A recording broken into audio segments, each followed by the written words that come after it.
안녕하세요. 유한타증권 선력지점 박진희 부장입니다. 오늘 8월 마지막 날 31일이죠. 31일 찐시황 시작하도록 하겠습니다. 벌써 8월도 다 갔네요. 좀 있으면은 이제 가을, 좀 있으면 또 추석이죠. 추석 연휴 지나고 나면 또 찬바람 불고 또 좀 있으면은 눈 날리고 뭐 이러면서 겨울 또 금방 올 것 같습니다. 더워 했더니 여름도 순식간에 좀 지나간 것 같아요. 주식시장도 좀 좋은 날이 빨리 왔으면 좋겠는데 아직까지는 조금 힘든 상황이죠. 전체적으로 좀 시장의 변동성이 좀 있는 상황 속에서 뭐 지금의 주도주 섹터주들의 흐름은 뭐 아직까지 좀 유효한 모습을 보실 수가 있겠습니다. 저도 최근에는 사실 좀 뭐랄까요, 일반적으로 뭐 주도주 섹터라고 말하는 뭐 태조 이방원 뭐 이 안에서 움직임 외에 기존에 갖고 있던 종목들은 정말 재미가 없는 것 같아요. 그래서 이걸 뭔가 딱 막 사야 되겠다 막 이런 욕구가 막 생기는 것도 아니고, 그렇다고 또 팔기도 싫고 뭐 이런 느낌인 것 같아요. 그래서 뭐 추가 매수를 할까 뭐 이런 느낌보다도 아니야 좀 더 봐야지 뭐 이런 느낌으로 계속 시장을 보다 보니까 이상하게 조금 더 관망세가 좀 많이 짙어지고 있는 것 같아요. 개인적으로 좀 그렇습니다. 뭐 상대적으로 그래도 뭐 페페떨이라든지 뭐 이런 쪽들은 계속 좀 매매를 하고 있고요.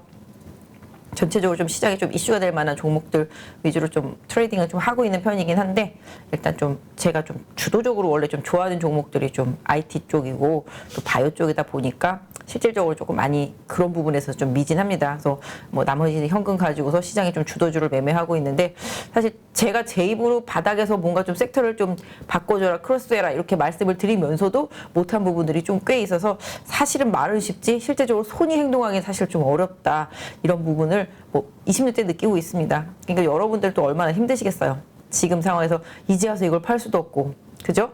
오늘 뭐 조금 삼성전자, 하이닉스 뭐 이것저것 IT들 올라왔다고 팔 수 있는 원금도 아니고 상당히 좀 힘든 거 저도 알고 있습니다. 그래서 힘드시겠지만 그래도 시장이 항상 그랬던 것 같아요. 어느 한쪽이 막 화하하 웃고 이쪽에서는 울상을 지어도 또 어느 순간 이게 또 바뀔 수도 있는 게 시장입니다. 그래서 주식시장이 뭐랄까요, 주도주라든지 아니면 소외주 이런 부분들이 어느 순간 이게 손바닥 뒤집듯이 바뀔 때가 있거든요. 그래서 그런 부분들을 뭐 마냥 뭐 기다리라는 건 아니지만 정말로 그 기업들의 가치 이런 부분에 있어서 훼손이 없는 상황이다라면은 한번 기다려 보시는 것도 일단 좀 괜찮겠다라고 말씀을 드릴 수 있겠습니다. 제가 오늘 조금 목이 안 좋네요. 요새 약간 좀 가을이고 또 그 비염이 또 생기다 보니까 코안이 너무 건조하고, 그래서 조금 오늘 조금 목소리가 갈라질 수도 있으니까 조금 이해해 주세요. 제가 어제 뭐 방송 갔더니 제가 또 그 방송에서 또 악플 전문이거든요. 저한테 악플 엄청납니다. 목소리 이상하다. 일단 저 사람은 패스한다. 안 본다. 그 다음에 공주 복장하고 나와서 신뢰가 안 간다. 그게 제일 쇼킹했습니다. 공주 복장하고 나서 신뢰가 안 간다. 제가 언제 공주 복장을 했는지 모르겠는데 아무튼 간에 뭐 요새 좀 그런 것들이 좀 많이 있더라고요, 보니까. 그래도 저는 이 방송이 좀 좋은 게 제가 공주 복장을 하고 나와도 이 방송에서는 예쁘게 봐주시니까 뭐 댓글에 백설공주 같아요 이런 거 너무 좋더라고요, 저는 개인적으로. 그래서 뭐 이렇게 그런 부분에 대해서도 다 너그럽게 봐주시니까 항상 좀 마음 편하게 방송을 할 수 있고, 또 제가 알고 있는 모든 것들을 좀 쏟아붓고 가고 싶은 마음에 항상 방송이 길어지는 것 같습니다. 오늘도 좋은 방송 한번 해보도록 하겠습니다. 오늘 전체적인 좀 시황 내용, 시장 방향 흐름 뭐 이런 부분들 한번 말씀을 드린다라면은, 뭐 오늘은 어제 미국 시장 조정에도 불구하고 시장이 좀 견조한 모습을 보였습니다. 장 초반에 하락하기도 했었습니다만은 이내에 따라 올라오는 모습 보실 수가 있겠는데요. 전체적으로 오늘이 월말이라고 말씀드렸잖아요. 월말이기도 했고 또 MSCI 지수 리밸런싱이기도 했습니다. 뭐 기본적으로 이제 MSCI 지수를 또 추종하는 펀드들도 마찬가지가 되겠습니다만은 또 원화 가치가 최근에 많이 빠졌잖아요. 그러다 보니까 자동적으로 MSCI 지수의 비중 자체가 달러 입장에서 봤을 때는 상당히 많이 줄어들어 있는 상태잖아요. 그러다 보니까 이 부분을 또 추가적으로 리밸런싱 하면서 장 후반 쪽에 올라오면서 상당히 좀 매수가 많이 들어왔던 것 같아요. 그래서 오늘 월말 효과도 일정 부분 있었다라고 말씀드릴 수도 있는데, 뭐 기관은 좀 매도를 하면서 마감을 지었습니다만은 외국인이 거래소를 좀 많이 매수해 줬습니다. 2천억대 좀 매수가 있었고요. 코스닥은 뭐 590억대, 그다음에 기관은 또 코스닥만 뭐 110억 정도 매수를 한 것 같습니다. 전반적으로 봤을 때 뭐랄까 뭐 중국이라든지 뭐 해외 그런 흐름들을 좀 좋지가 못한 상태 속에서 오늘 우리 시장이 상대적으로 조금 견조했다라는 점은 긍정적일 수 있을 것 같은데요. 사실 외국인들 입장에서 본다라면은 정말 좋은 주식을 정말 싸게 살 수 있는 기회잖아요. 환율만 놓고 본다라면은 얼마나 싸 보겠습니다. 달러 입장에서 봤을 때는 삼성전자가 또 하이닉스가 현대차가 상당히 좀 싸 보이잖아요. 실적 대비해서. 그렇기 때문에 외국인들이 최근에 보시면 아시겠지만 현대차 꾸준히 사주고 있는 모습이고요. 오늘도 삼성전자 한 300만 주가량 좀 매수를 해주는 모습 보실 수가 있겠습니다. 하이닉스 마찬가지가 되겠고요. 뭐 그러다 보니까 또 코스닥 쪽에 넘어오면 또 반도체 기판 업체들 많이 샀습니다. 뭐 심텍, 대덕전자, 코리아 서키트 이런 부분도 상당히 좀 강한 모습을 보였고요. 또 아이폰 14 뭐 출시 관련 기대감으로 해서 LG 이노텍이라든지 뭐 BH 뭐 이런 쪽들하고 카메라 쪽 자화전자 이런 쪽 부분들도 상당히 강세를 보이면서 아이폰 관련주들도 강세를 좀 보인 하루였다라고 보실 수가 있겠습니다. 뭐 상대적으로 그동안 좀 많이 올랐었던 뭐 조선이라든지 풍력이라든지 뭐 태양광이라든지 뭐 이런 쪽들은 좀 약간 쉬어가는 흐름이었죠. 그런 부분들은 뭐 살짝 쉬어가는 흐름이었지만 뭐 막 추세가 깨지고 망가지고 뭐 이런 상태는 일단 좀 아니다라고 말씀드릴 수 있을 것 같아요. 그리고 상대적으로 또 시장에서 많이 소외되었었던 뭐 지금 보시면 이제 9월 3일부터 입국자 코로나 검사 면제하는 부분 있잖아요. 들어오기 전에 들어와서는 하겠지만 들어오기 전에 그런 부분들로 인해서 여행주 흐름이 좀 괜찮았었고요. 그다음에 뭐 항공주 이런 부분들을 좀 약간 버티는 수준 정도. 사실 지금의 환율이 절대적으로 여행자들한테는 불리하잖아요. 그러다 보니까 이 부분이 좀 많이 반영이 되고 있습니다. 면세점도 뭐 일부 어제 좀 오르고 오늘 좀 소폭 이런 흐름이었다라고 보실 수가 있겠습니다. 상대적으로 좀 많이 빠졌던 제약바이오 섹터주들도 9월 9일부터 또 학회 있잖아요. 그러다 보니까 그 학회에서 임상 발표하는 기업들 중심으로 해서 강세가 나타났습니다. 오늘 뭐 ABL 바이오, 뭐 NK맥스 뭐 이런 부분들 좀 강했던 것 같아요. 그리고 한미약품 같은 경우도 뭐 약 새로 나오는 부분에 대한 기대감 이런 부분들로 해서 좀 강세를 보였었고 그다음에 뭐 보톡스 업체들도 좀 강세. 오늘 오스테 임플란트도 급등하면서 임플란트 쪽에서 좀 급등세 좀 나타났던 것 같습니다. 이런 약간 좀 미용 의료기기 이쪽 섹터주들도 오랜만에 좀 반등이 좀 나왔다라고 보시면 좋겠습니다. 그 다음에 또 오늘 좀 특징적인 종목 오늘 고려아연. 네, 고려아연이 어제부터 움직임이 좀 강하게 나타났죠. 오늘도 이제 강한 흐름 보이는데요. 역시 좀 지분 경쟁 이슈. 이 부분이 좀 부각이 되고 있는 모습입니다. 잠시 후에 제가 그 부분은 좀 자세하게 한번 설명드려 보도록 하겠고요. 그 다음에 또 뭐가 있죠? 오늘 좀 안타깝죠. 저는 이제 원전 쪽 되게 좋게 생각하고 지금 이제 뭐 우리나라 정책도 원전 수출에 대해서 계속 밀어주고 있는 상태잖아요. 그러니까 방산과 원전이라는 이 두 개의 키워드는 지금 정부의 정책적인 부분이 강한 섹터입니다. 그러다 보니까 긍정적인 부분이 분명히 있는데 뭐 그걸 또 잘 알고 있는 뭐 두산 쪽에서 재무구조 개선을 이슈로 해서 두산 에너빌리티 지분을 좀 매각하는 부분들이 좀 부각이 되면서 주가가 좀 많이 약했습니다. 뭐 어떤 면에서 본다라면은 이번 물량을 잘 소화놓고 본다라면은 또 다시 두산 에너빌리티를 또 싸게 매수할 수 있는 기회가 될 수도 있겠다라고 보실 수가 있겠는데요. 뭐 그로 인해서 두산은 지금 재무적인 부분들이 긍정적으로 좀 변하고 있죠. 뭐 부채 부담률이 많이 없어지니까 그런 부분들로 인해서 오늘 좀 두산은 또 상대적으로 강했다라는 점 좀 보실 수가 있겠습니다. 뭐 오늘 정유주들 좀 많이 하락했었죠. S51 그다음에 SK 이노베이션 좀 하락이 있었습니다. 뭐 아시다시피 유럽에서 이제 가스 가격 어제 뭐 그제 뭐 계속 빠지면서 그 영향을 받았고 또 유가도 또 빠지면서 그 영향을 좀 받았습니다. 뭐 오펙이 최근에 뭐 감산 얘기하면서 좀 올라가긴 했었습니다만은 또 뭐 여러 가지 좀 기대치들이 좀 수그러들면서 이 부분이 좀 나타났습니다. 어제 미국 경제 지표들이 잘 나온 부분들이 오히려 좀 악재로 해석이 됐다라고 보실 수가 있겠죠.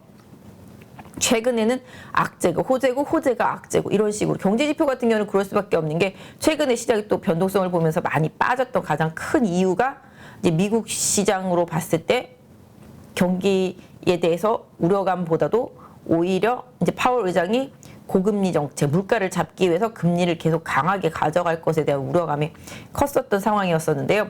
이런 부분들이 계속적으로 시장에서는 물가와 여러 가지 이슈들로 인해서 경기 침체에 대한 우려감이 커지다 보니까 더 오히려 그랬었는데 최근에 나온 여러 가지 지표들로 봤을 때는 뭐 요 정도는 견딜 수 있겠네? 뭐 이런 뉘앙스?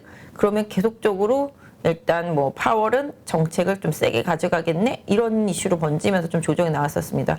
뭐 근데 반대로 생각하면 그렇게 뭐랄까요? 그 정도 뭐 지표들이라면은 뭐 지금의 수준에 있어서 좀 힘들긴 하겠지만 지금의 인플레가 조금씩 억제되는 동안 잘 견뎌준다라면은 잘 연착륙 시킬 수도 있지 않을까. 저는 상대적으로 좀 그렇게 생각을 해봤는데 사실 지금 보시면은 금리가 우리나라랑 뭐 미국이랑 같잖아요. 근데 이제 뭐 미국은 앞으로 또 다음 달에 올리게 되어 있고 그래서 연말에 한 3.25, 3.5, 뭐 3.75까지 계속 이제 얘기가 나오고 있는 상태인데요.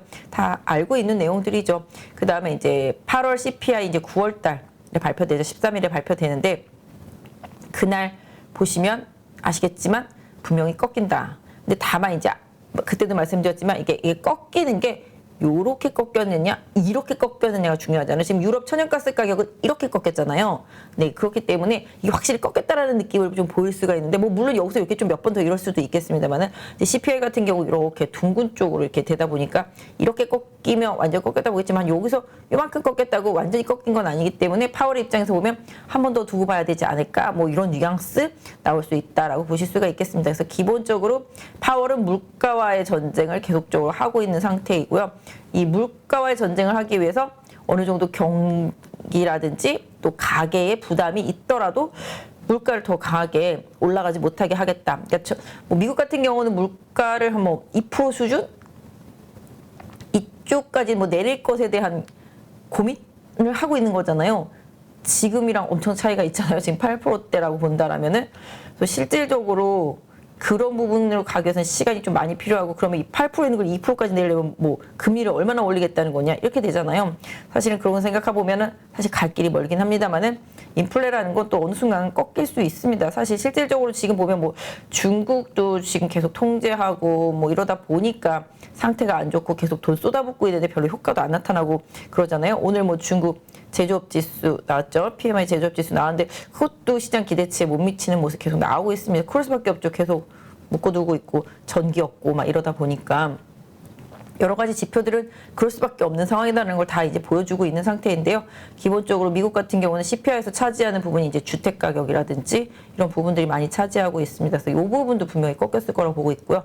그다음에 에너지 가격도 전년 동기 대비해서 분명히 꺾였다라고 보겠습니다. 그래서 이런 부분들 생각해 본다라면 분명히 8월달 지표는 꺾이는데 시장이 한 8.5에서 8.3 사이 이 정도 생각하고 있는데 그거보다만 더 강하게 꺾여준다라면은 시장에 뭐 그동안 좀 부진했었던 뭐 경기 민감주 섹터라든지 그 외의 섹터주들이 상대적으로 조금 회복을 시도할 수도 있는 흐름이 뭐 다음 달에 좀 만들어질 수도 있지 않을까라고 고민이라기보다 좀 생각을 해보고 있습니다. 항상 시장이라는 게 어느 한쪽만 예뻐하지는 않잖아요.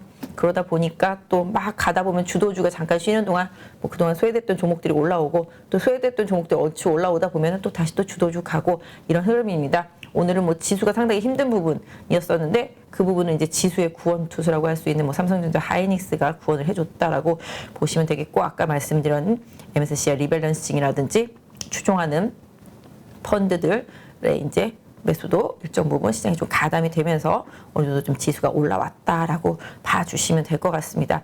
시장 전체적으로 아까 뭐 말씀드린 대로 다 이제 그림을 좀 만들어 드렸고 자동차는 뭐 어제부터 좀 달리기 시작했죠. 자동차도 아시다시피 뭐 이제 미국 가서 좀 유예 기간을 달라 뭐 이런 식으로 좀 읍소를 하겠지만 통할지는 모르겠습니다만은 그런 기대감이 일정 부분 뭐 영향을 주고 있는 상태인 거죠. 사실 우리는 거기다 투자를 그렇게 많이 했는데 그 25년 정도에 가동되는 공장 가동될 때까지만 좀 봐줘. 이런데 안 들어주면 좀 너무한 거 아닌가요? 계속 투자하라고 해서 투자했는데 안 돼. 미국에서만 만든 것만 돼. 그러면은 뭐 미국의 입장에서 특히 바이든 입장에서 보면은 11월 중간 선거가 있기 때문에 그때까지는 뭐 유지할 수도 있겠습니다만 그 이후에는 조금 변화가 올 수도 있지 않을까라고 보여지고 있고요. 뭐 우리 정부에서 말하듯이 또 우리 쪽 정책적인 부분들 쪽에서 말하는 것들을 보면 당연히 뭐 FTA에서 통상에는 문제가 분명히 있는 거잖아요. 뭐 양국에서 우리는 테슬라 거 다 보조금 주고 있는데 그죠? 미국에서는 우리나라 거 안 주면 그건 좀 말도 안 되잖아요. 그래서 FTA 뭐 제소 얘기도 계속 나왔습니다만은 뭐 잘 해결된다라면 긍정적인 부분도 분명히 좀 있지 않을까라고 생각이 되는데요. 지금 바로 당장 미국 쪽에서 답을 주지는 않을 거다라는 개인적인 생각을 가지고 있습니다. 뭐 생각해 보겠다 정도가 가장 뭐 나이스한 대답이 아닐까라고 보여지고 있는데요. 뭐 좀 더 지켜봐야 될 것으로 보여지고 있습니다. 그래서 그러다 보니 또 이제 미국의 현대가 기아가 더 빨리 속도를 내서 공장을 이제 빨리 완공하고 싶겠죠. 그러다 보니까 그로 인해서 적어도 뭐 6개월에서 1년 정도 빨리 당겨진다라면은 관련되어 있는 뭐 부품 회사들의 실적도 더 빨리 다가올 수 있다라는 그런 의미에서 어제 뭐 화신도 많이 올랐고요. 현대 위아도 많이 올랐습니다. 그런 부분들 좀 이어지고 있습니다. 그래서 자동차 부품주들도 생각보다 좀 더 이익에 뭐 증가세 이런 부분들이 더 빨라질 수 있다는 점을 좀 염두에 놓고 보셔야 되지 않을까 싶습니다. 오늘 일단 좀 시작하면서 전체적인 시장 그림이라든지 시장 이슈 이런 부분들 먼저 좀 말씀을 좀 드렸습니다. 일단은 제가 오늘 보니까 뭐 전반적으로 뭐 오스트 임플란트 같은 임플란트 계열도 그렇고 뭐 메디톡스 같은 보톡스 같은 것도 그렇고 약간 뷰티, 의료기기, 뭐 미용 세타 이런 쪽들 흐름 나왔는데요. 특히 메디톡스나 뭐 휴젤 뭐 이런 쪽, 뭐 제테마, 그다음에 휴온스, 뭐 파워리서치 같이 보톡스 쪽에 영향을 미칠 수 있을 만한 이슈도 사실 있어요. 뭐 10월 달쯤에 좀 법안이 통과되면은 염기 서열이라든지 균의 출처 이런 부분을 다 제출해야 된다고 그러는데 국내에서 두 회사 제테마하고 메디톡스 이 두 회사밖에 지금 밝힌 데가 없습니다. 나머지들은 뭐 다들 뭐 어디 학교 운동장에서 주웠다, 마구간에서 주웠다, 뭐 놀이터에서 주웠다 막 이런 식이잖아요. 균주를. 그러다 보니 뭐 우후죽순적으로 이게 사실 맹독성이거든요. 보톨리늄 톡시죠. 이쪽이 맹독성인데 이런 부분들의 관리에 대해서 좀 문제가 있다. 계속 작년부터도 얘기 나왔던 부분입니다. 이 부분으로 인해서 또 관련주들의 변동성이 향후에 생길 수도 있습니다. 이게 제가 어저께 본 기사로는 다 협의가 된 부분이기 때문에 통과가 될 것이다라고 보고 통과되면은 좀 이쪽 섹터에서는 좀 난리가 날 수도 있다. 라고 보실 수가 있겠는데 뭐 기사에 한 줄 써있더라고요. 중간에 뭐 로비가 많이 들어갈 수도 있다. 변화는 있을 수 있다. 이런 식으로 좀 기사는 있었는데 기본적으로 관련되어 있는 회사들, 뭐 대웅제약도 마찬가지가 되겠습니다. 관련되어 있는 회사들 혹시 보유하고 계신 분들은 면밀하게 잘 지켜보실 필요가 있겠습니다. 거기 그 법이 개정되는 부분에 보면은 신설된 거라고도 볼 수 있겠는데 개정된 걸 보면은 허가 취소할 수 있다고 나와 있거든요. 내지 못하면은. 그래서 그 부분 좀 잘 챙겨서 보시면 좋겠습니다. 그래서 일단 그런 쪽들이 좀 움직였고, 뭐 오스틴 임플란트는 지난번에 이제 중국 쪽에서 여러 가지 좀 제한적인 뭐 가격에 대한 부분들 때문에 살짝 꿈틀하기도 했습니다만 그 뒤에 IR 잘하고 나서는 좀 흐름세가 좋더니 오늘은 좀 강하게 튀어오르는 모습들이 나왔습니다. 뭐 레이저 업체들도 오늘 좀 올랐던 것 같고요. 미용 의료기기 섹터 전반적으로 많이 좀 올라왔었던 것 같습니다. 지수 한번 보면서 오늘 좀 시작하도록 하겠습니다. 제가 이건 계속 그려놓고 안 없애고 있는데요. 일단 지금 보시면 하락 추세선 상단 쪽에서 지금 계속 머물고 있습니다. 우리나라 지수 같은 경우 사실은 그때 좀 말씀드릴 때 여기 2400선 전후해서 여기 갭이 있기 때문에 이것까지 갔다 와도 상관없다. 사실 이 부분까지도 사실 상관은 없는데요. 뭐 사실 지금 추세를 더 강화시키자면 안 오는 게 사실은 맞겠죠. 그래서 2380까지는 빠져도 괜찮다라고 개인적으로 좀 보고 있는데요. 여기까지 빠지고 난 다음에 그 다음에 되면 이 추세선이 더 밑으로 내려와 있기 때문에 빨리 뛰어넘기가 사실은 좋거든요. 근데 지금 일단 시장은 2420선대에서 계속 커버가 되고 있습니다. 그렇기 때문에 단기적으로 지수 플레이 또 지수 관련주들 매매하시는 분들이라면은 2420선 정도 네, 이쪽 저점 되겠습니다. 를 좀 지지선으로 설정해 놓고 지수 관련주를 좀 대응하셨으면 좋겠습니다. 일단은 추세선 하락하고 있는 거 계속 여전하죠. 내려오고 있으니까 좀 올라타기가 좀 쉬워졌습니다. 대신 이제 60일선이 플랫해지다가 다시 또 하향이 하고 있기 때문에 아직까지는 지금 시장은 제가 그때 뭐라 그랬죠? 추세를 돌리기 위해서는 하락하고 있는 추세를 돌리기 위해서는 주가가 급등을 하든지 아니면 그 추세선을 중심으로 해서 변동성을 보이는 장기간 동안의 박스 이런 부분이 진행되면서 반전을 꾀할 수도 있다. 이 두 가지거든요. 근데 지금 시장이 박스로 갈지 아니면 다시 급등해서 뚫고 갈지 이런 걸 고민해 본다라면은 사실 급등 쪽은 쉽지 않다라고 보고 있습니다. 그래서 지수 자체는 박스이기 때문에 쉽게 말하면 내려오면 사고 올라오면 팔고 이런 부분들이 대형주들한테 맞겠고 또 지수 관련주들 그 외에 기타 소외주들한테 맞겠고 그 다음에 주도주 섹터주들도 마찬가지죠. 조정받으면 사고 또 고점 넘는지 보고 막히면 팔았다가 다시 또 사고 뭐 이런 식입니다.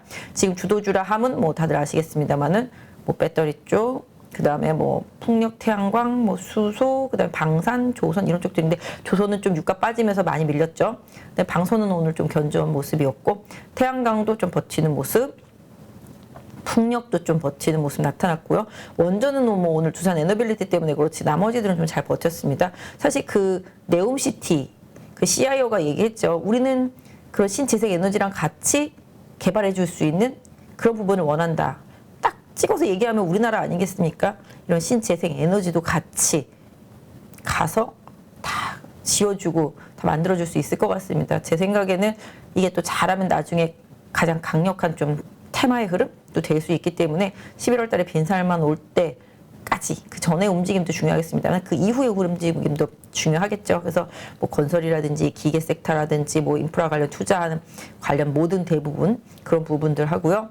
뭐 건자재들도 마찬가지가 되겠습니다. 지금은 다들 좀 상태가 안 좋았다가 최근에 좀 올라왔다가 오늘은 뭐 기계 섹터 조금 조정받긴 했습니다만은 기본적으로 네옴시티 관련주들도 어떤 면에서 보면 산업의 큰 방향성이 바뀔 수도 있겠다.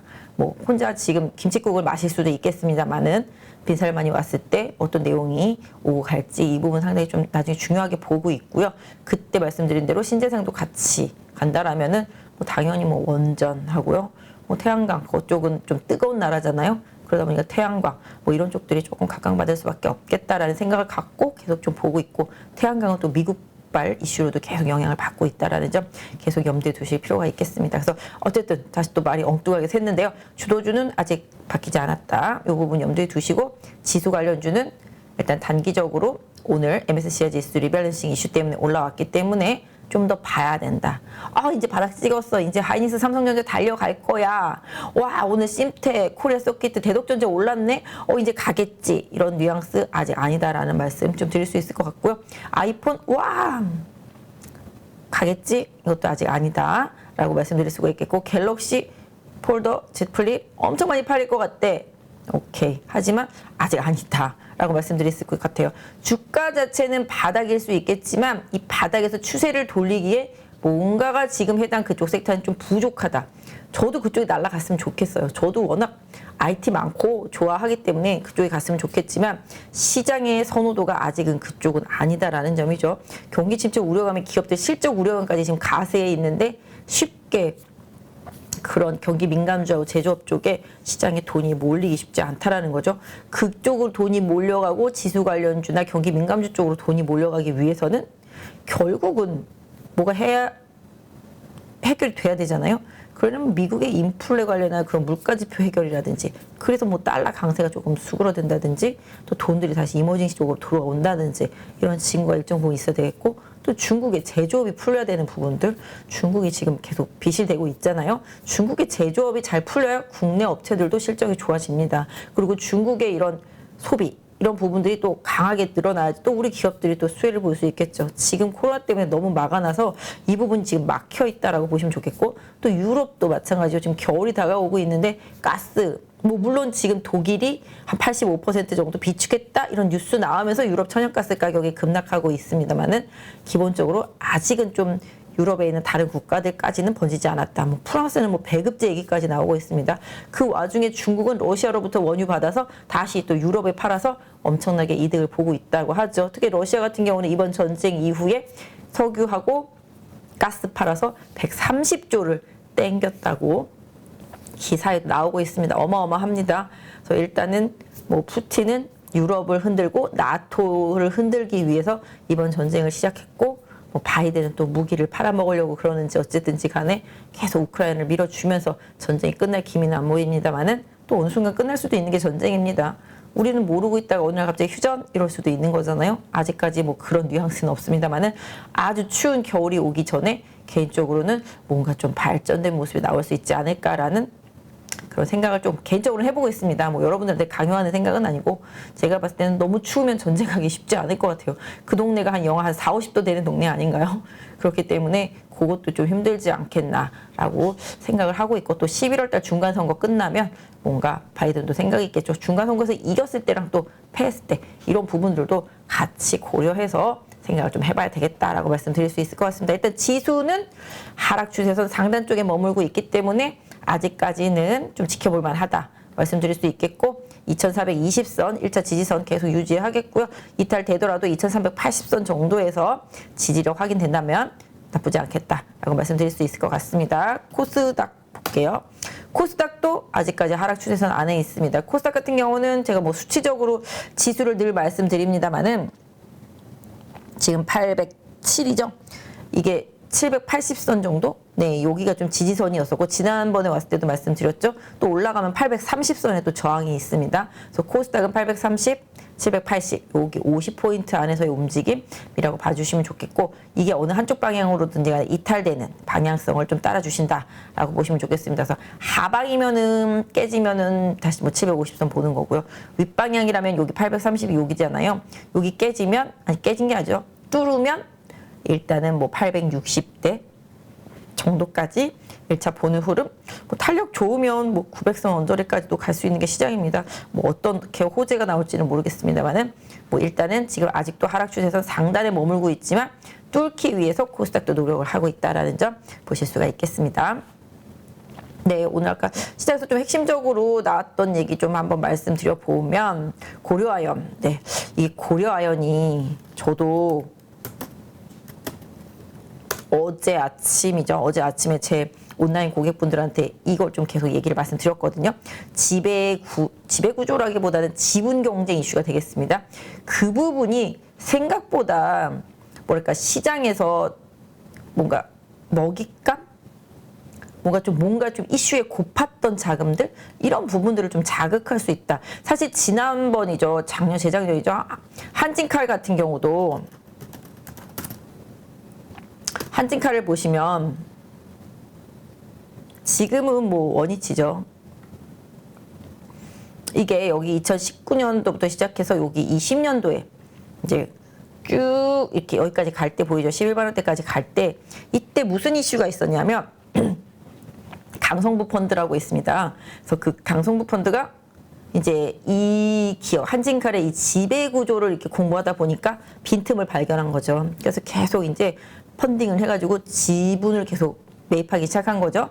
이제 그게 알려지기 시작하면서 주가가 엄청 많이 뛴 거죠. 거기에 이제 뭐 조원태 회장이도 이제 방어를 해야 되다 보니까 뭐 백기사도 있고 막 이렇게 됐었는데 나중에 또 이제 누나 조연아 씨랑 또 분쟁이 생기죠. 그래서 조연아 씨가 또 이제 강성부 펀드를 등에 업고 공격을 하죠. 그런 상태 속에서 또 반도건설이 약간 백기사 같은 느낌이었는데 반도건설 같은 경우는 뭐 나중에 우리는 뭐 투자해서 돈 벌으려고 한 거야 뭐 이런 식이었던 것 같아요. 그래서 지금 그 지분까지도 LX한테 넘기고 이제 조원태 회장은 강력한 우군과 지분을 확보하면서 뭐 누나와의 전쟁이 끝난 상태가 되겠습니다. 그러다 보니까 주가가 이제 메리트가 없어지니까 쫘르르르 이렇게 된 거잖아요. 뭐 여기도 뭐 물론 박스권 지금 하단까지 내려와 있어서 어떤 흐름으로 갈지는 모르겠습니다만은 요렇게 주가가 뭐 적어도 제가 봤을 때는 여기서부터 움직였다라고 치면 4만 원대에서 11만 원대까지 한 2배 반 정도? 네. 제가 이 종목을 그때 고객분들한테 말할 때는 3만 원대 중반이었었거든요. 3만 원대 중반부터 그렇게 좀 갔었었는데 일단 고려아연으로 다시 돌아와서 뭐 오늘 좀 되게 이슈가 됐어요. 어제 사실 장 초반부터 저는 굉장히 좀 긍정적이고 그 뉴스 계속 읽어봤거든요. 지분 구조라든지 이런 부분들.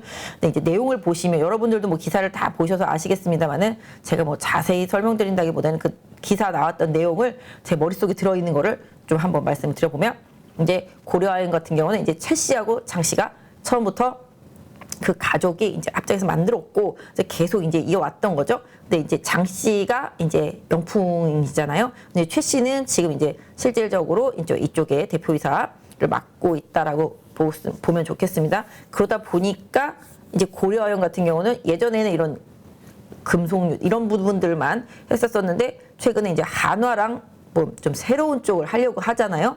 그리고 뭐 펫배터리 쪽들도 하려고 그러고 새로운 쪽을 뭔가 계속 시도하려고 하는 부분입니다. 그래서 이쪽 장식 쪽들은 이제 영풍 쪽이니까 IT 쪽들을 주로 하고 이쪽은 소재 쪽들을 이제 주로 했었었는데 최근에 이런 거죠. 좀 장씨 쪽에 장씨일가 쪽에서는 이런 최 씨 쪽에 뭔가 좀 하려고 하는 거에 조금씩 참견 느낌? 네, 그런 느낌을 받다 보니까 최 씨 쪽에서는 이거 계열 분리를 해야 되겠다라는 생각이 들었을 수도 있을 것 같습니다.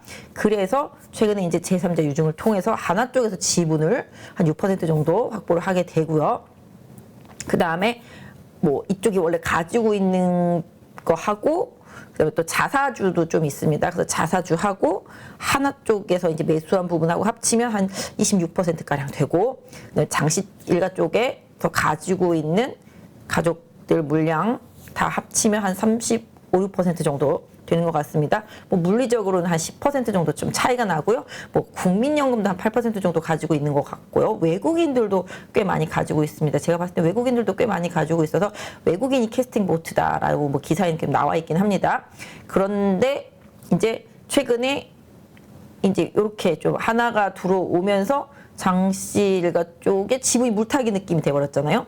그죠? 그래서 약간 줄어든 느낌이 나서 이쪽에서 계속 계열 분리 시도를 할 것 같은 뉘앙스가 드니, 뭐 기사에서 밝히는 바와 같이 보면은 이제 하나 쪽에서 계속 도와주고, 그다음에 또 정확하게 밖으로 표현은 안 됐습니다만은 LG그룹 쪽에서도 일단 우군 쪽으로 백기사 역할을 좀 하는 쪽 느낌의 뉘앙스의 기사가 좀 나와 있는 상태라고 보시면 좋겠습니다. 그러다 보니까 오늘 또 기사 나온 거 보면은 이제 영풍 쪽에서 매수를 했다. 여기 수급 보시면 어디 갔죠? 제가 이거 뭐냐?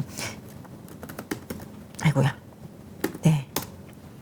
여기 수급 보시면 여기 보이시죠? 이제 기타 매수. 요 8월 들어서면서부터 계속 기타 매수가 꾸준히 샀는데, 다들 이런 거 이게 누구냐? 뭐 하나 쪽이냐, LG 쪽이냐, 어느 쪽이냐 막 이랬었는데, 알고 봤더니 영풍 쪽이었었다. 영풍 쪽만 있는 건 아니에요. 영풍 쪽이 일부 있었던 거죠. 그래서 영풍 쪽도 사기 시작했다. 코리아 서킷하고 또 이제 그 장 회장의 뭐 직접 100% 지분 갖고 있는 자회사를 통해서 일정 부분 사들였다라는 게 이제 나왔습니다. 뭐 금액은 크지 않았던 것 같아요. 한 30억? 네. 근데 뭐 앞으로 더 살 수도 있으니까. 그래서 그런 부분들이 이제 핵심이 된 거죠. 그래서 지배구조, 지분 경쟁이 붙을 거다라는 이슈가 커지면서 주가가 막 오르기 시작한 거죠. 이 부분은 뭐 연기금도 지금 막 계속 사고 있습니다만은 또 외국인이 또 반대로 팔고 있습니다. 그래서 기본적으로 거래량이 많지 않은 종목이고요. 가격이 워낙 비싼 종목이다 보니까 사면은 그냥 슉슉슉슉 올라가거든요. 그래서 오늘 그 기사를 바탕으로 해서 앞으로 또 기타 법인을 통해서 얼마나 누가 어떻게 사게 될지는 모르겠습니다만은 둘 간의 갭이 한 10% 정도인데, 뭐 사실 이 10% 정도는 국민연금이나 외국인 일부를 끌어들이면 또 해결될 수도 있는 부분이죠. 예전에 국민연금은 뭐 조원태 회장의 손을 들어주긴 했었습니다만은 이쪽 고려아연 쪽에서는 또 누구 손을 들어줄지는 모르겠습니다. 그래서 지금 약간 장씨 일가와 최씨 일가 사이에 약간 뭔가 조금 트러블 아닌 트러블 같은 느낌?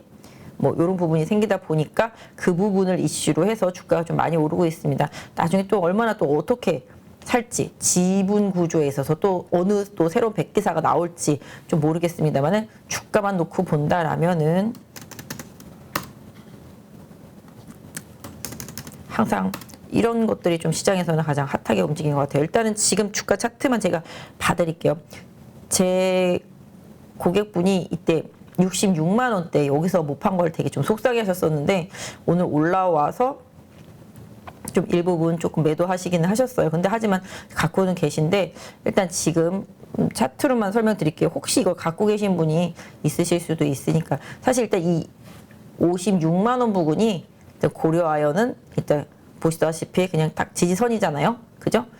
이 저항대를 강하게 넘었기 때문에 이번에 사실 이거 고려아연 같은 경우는 50만 원대 밑에까지 내려갔을 때는 아이고야 망했다 막 이랬었거든요. 사실 근데 그때부터 지분 막 매수하는 게 좀 들어왔던 것 같아요. 그래서 지금 이제 보시면 좀 강하게 올라온 상황이라고 보시면 좋겠는데, 뭐 여러 가지 뭐 하나랑 코어하는 부분들이 좀 시장에서 이슈가 되면서 주가는 그때부터 많이 오르긴 했습니다. 그래서 새로운 산업, 그렇죠? 이런 쪽들에 좀 초점이 맞춰지면서 강하게 올랐는데요. 일단 추세가 빠르게 돌려졌습니다. 그래서 하락하고 있는 60일선도 지금 평평해졌고요. 20일선 빠르게 올라와 있는 상태라고 보시면 좋겠습니다. 그래서 고려아연 가지고 계신 분들이라면은 지금 현재 제가 봤을 때는 한 62만 원, 3만 원 부근대, 예, 요 정도 한 지지선으로 놓고 단기적으로는 좀 보시는 게 좋겠고요. 뭐 추가적으로 뭐 지분 매입 이슈, 왜냐하면 지금 최대의 주주라든지 뭐 특수관계인 같은 경우는 단 한 주라도 주식을 매수해서 늘어나면 일주일 안에 바로바로 신고를 해야 되거든요. 그러면 계속적으로 이제 나오겠죠. 누가 샀는지. 그걸 보면서 시장은 또 이쪽 부분에 조금 이슈를 만들어낼 수도 있기 때문에 이 종목을 그런 이슈로 매매하시고자 하는 분들은 좀 뉴스를 계속 잘 봐주시고요. 기타 법인이 계속 사는지 여부를 계속 좀 챙겨서 봐주시면 좋겠습니다. 그래서 단기적으로 좀 저항대였었던 직전 최대 고점도 지금 넘어선 상태가 되겠습니다. 66만 원 부근 넘어섰기 때문에 그 구간 안에서 조금 여기서 좀 변동성이 있을 수는 있겠습니다만은 아까 말씀드린 대로 지분 경쟁 이 부분이 계속 이어진다라면은 뭐 시장에서 주가는 뭐 알 수 없는 부분이라서 제가 감히 뭐 예상을 할 수도 없겠습니다만은 보유하고 계신 분들이라면은 그 지분 경쟁 이슈 뉴스 계속 잘 보시고 어제 오늘 계속 거래 터졌기 때문에 최대 지지선 한 62만 원 정도에다 설정해 놓고 단기 대응 전략을 좀 세우시면 좋겠다라고 말씀드릴 수 있을 것 같습니다. 그렇게 하나 말씀드렸고 뭐 오늘 사실 반도체나 전기전자 섹터도 많이 올랐죠. 뭐 정부에서 밀어준다잖아요. 지금 반도체 밀어준다. 그죠? 그 다음에 오늘 뭐 6G도 밀어준다 그러면서 오늘 5G 관련주들도 엄청 올랐습니다. 근데 뭐 거의 양치기 소년 같습니다. 뭐 하루 올면 내일 또 빠지겠지 뭐 이런 느낌 때문에 따라가기도 사실 쉽지 않아요. 이쪽이 막 지금 확장되고 있는 산업이라면은 와 벌떼같이 따라가겠지만 지금 거의 완전히 버카 같은 느낌이잖아요. 5G 섹터하고 지금 반도체 뭐 나오는 뉴스 봐도 희망도 하나도 없어 보이고 그렇기 때문에 시장에서 수급이 일관되게 강하게 들어오고 있지는 못합니다. 저만 해도 아까 말씀드린 대로 아 반도체 올라오네, 심텍 올라오네, 대독전자 오늘 좀 많이 올랐네, 땡 이랬거든요. 지금 보면은 그래서 올라가네 더 사야지 뭐 이런 느낌이 아니었다라는 거죠. 그렇다고 팔아야지 이런 것도 또 아니었었기 때문에 저도 좀 보기만 했었는데 오늘 보시면 뭐 삼성전기, LG전자, 뭐 LG이노텍 그죠? 많이 올랐고 그다음에 대덕전자, 심텍, 코리아서킷 다 외국인 샀습니다. 그래서 기판 쪽들 다 많이 올라갔고 LG이노텍도 아이폰 14 기대감 때문에 올라갔고 자화전자 오늘 좀 많이 올랐죠. 전부 다 좀 아이폰 14랑 관련되어 있는 부품주들 올랐고 그다음에 5G 장비주들 좀 올랐고요. 그다음에 반도체 기판주들 많이 올랐고 뭐 MLCC도 오늘 장 전부터 조금 기사 있었죠. 뭐 괜찮은 것 같은 그런 뉘앙스의 기사가 좀 있어가지고 오늘 삼성전기도 좀 올랐다고 보시겠습니다. 그래서 전체적으로 IT 섹터주들이 좀 바닥에서 반등하는 뉘앙스는 있지만 완벽하게 시장의 주도주로 나서면서 시장을 이끌고 가는 건 아직은 아니다라고 좀 말씀드릴 수 있을 것 같아요.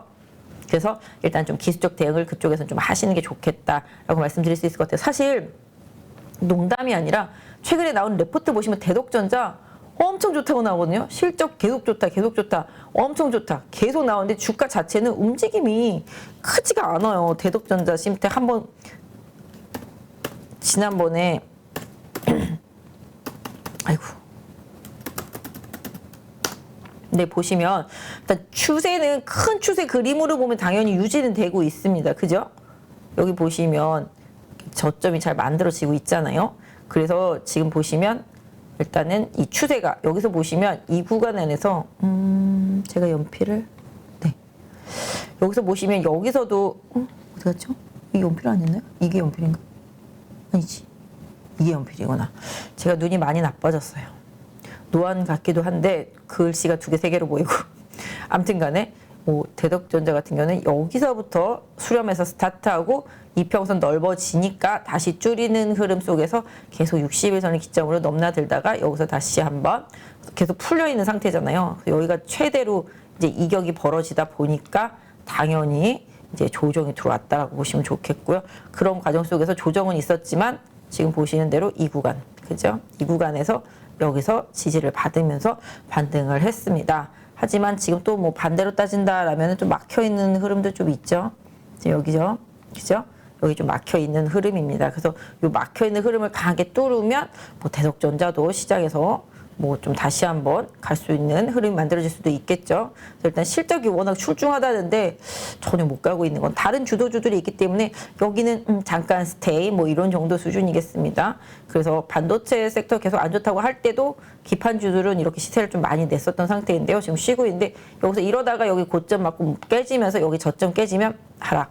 네, 왜냐면 기본적으로 대덕전자 같은 경우는 지난번에 지지받았던 여기 25,000원대가 향후에 이탈된다라면은 추세가 확 꺾여서 내려갈 수도 있기 때문에 보유하신 분들은 이 25,000원대 최대 지지선을 꼭 활용하셨으면 좋겠습니다.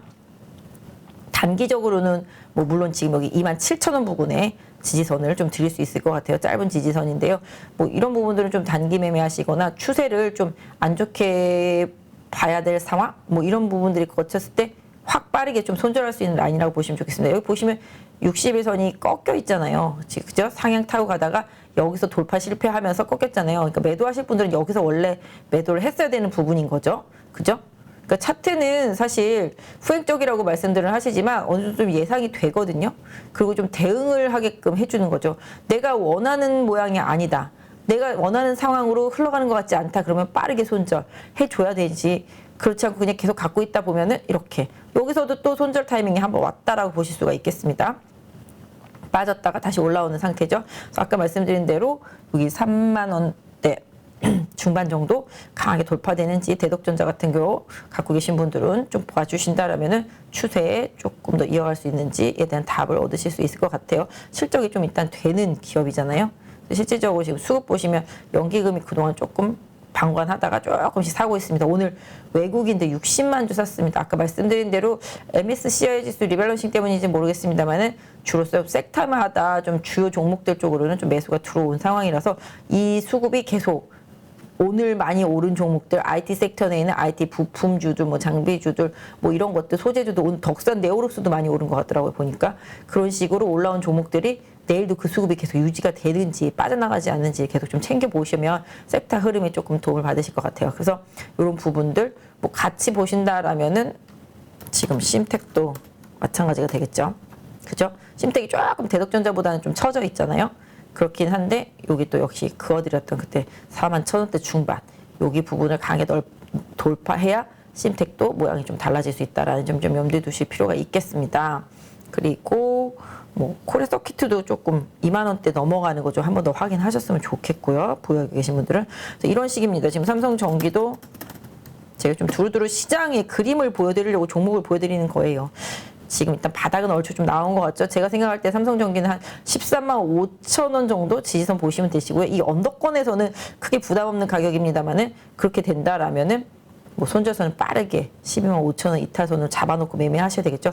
바로 매수를 좀 싸게 하실 때는 직전 저점이 깨지는지 안 깨지는지를 보면서 손절 선을 정하는 거거든요. 손절을 빨리 해놓고 나면은 그 다음 대응 방안이 나오는데 손절을 안 해놓고 들고 있다 보면 어떻게 이렇게 돼버린단 말이에요.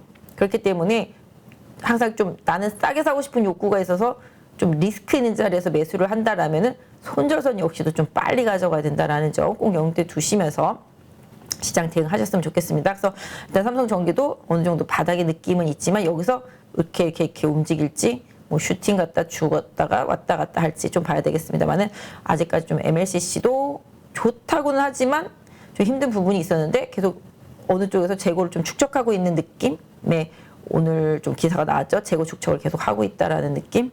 그런 부분들에 대한 기사 내용을 다시 한번 좀 살펴보시고요.